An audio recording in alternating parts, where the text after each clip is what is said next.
Opinion. Tom Nichols Opinion, columnist, published 8 a.m. Eastern Daylight Saving Time, August 15, 2019. I don't care if Senator Elizabeth Warren is a mendacious Massachusetts liberal. She could tell me that she's going to make me wear waffles as underpants and I'll vote for her. I don't care if Senator Kamala Harris is an opportunistic California prosecutor who wants to relitigate busing. She could tell me that I have to drive to work in a go-kart covered with Barbie decals and I'll vote for her. I don't care if Vermont's Bernie Sanders is a muddle-headed socialist from a rural class warfare state where I once lived as one of his constituents. He could tell me he's going to tax used kitty litter and I'll vote for him. I don't care if Tulsi Gabbard is clearly influenced by a hostile foreign government or that Marianne Williamson is a weird anti-science guru. They could. Wait, I do care about that.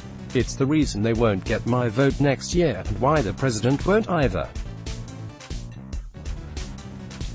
Trump is getting worse. All of the policy. What about hypotheticals from my conservative friends are diversions.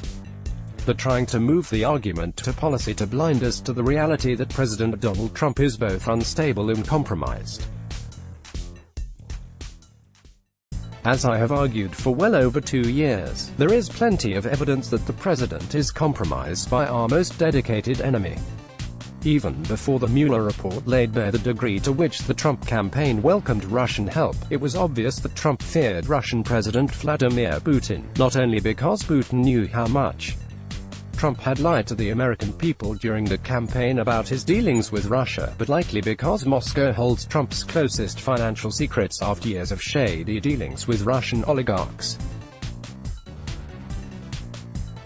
And obviously, I would care if Warren or Harris wanted me to do something insane, because it would be evidence of their mental or emotional impairment.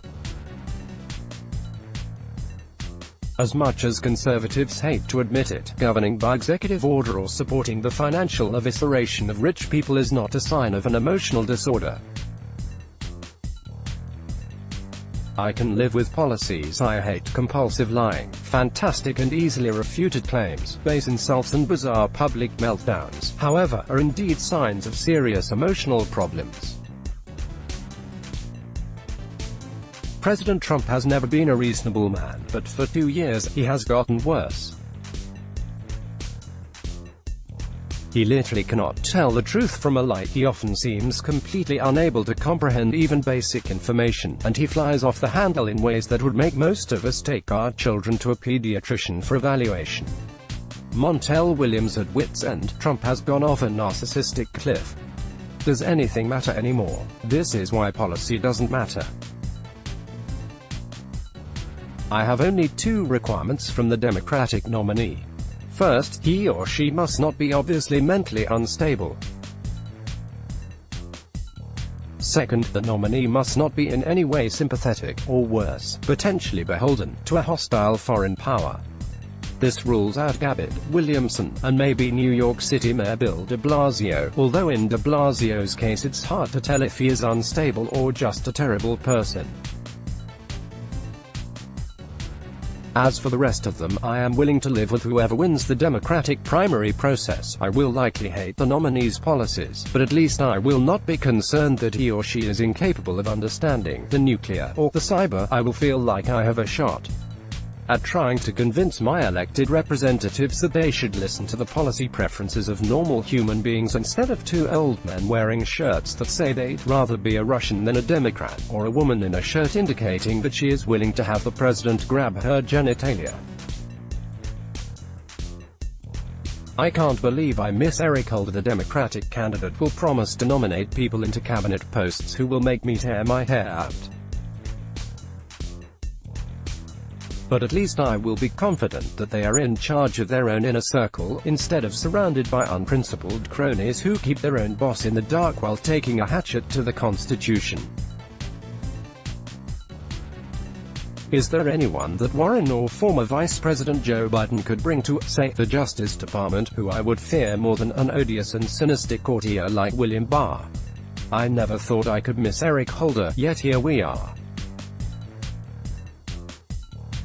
GOP fail, Republicans are now the party of national insecurity on threats from guns to missiles. It is a sign of how low we have fallen as a nation that, rational and not compromised by an enemy, are now my only two requirements for the office of the President of the United States. Perhaps years of peace and prosperity have made us forget the terrifying responsibilities that attend the presidency, including the stewardship of enough nuclear weapons to blow the Northern Hemisphere to smithereens. As long as the Democrats can provide someone who can pass these simple tests, their nominee has my vote. Pass the waffles. Tom Nichols is a member of USA Today's Board of Contributors and author of The Death of Expertise, The Campaign Against Established Knowledge and Why It Matters. Follow him on Twitter at Radio Freedom. Let's blog ads.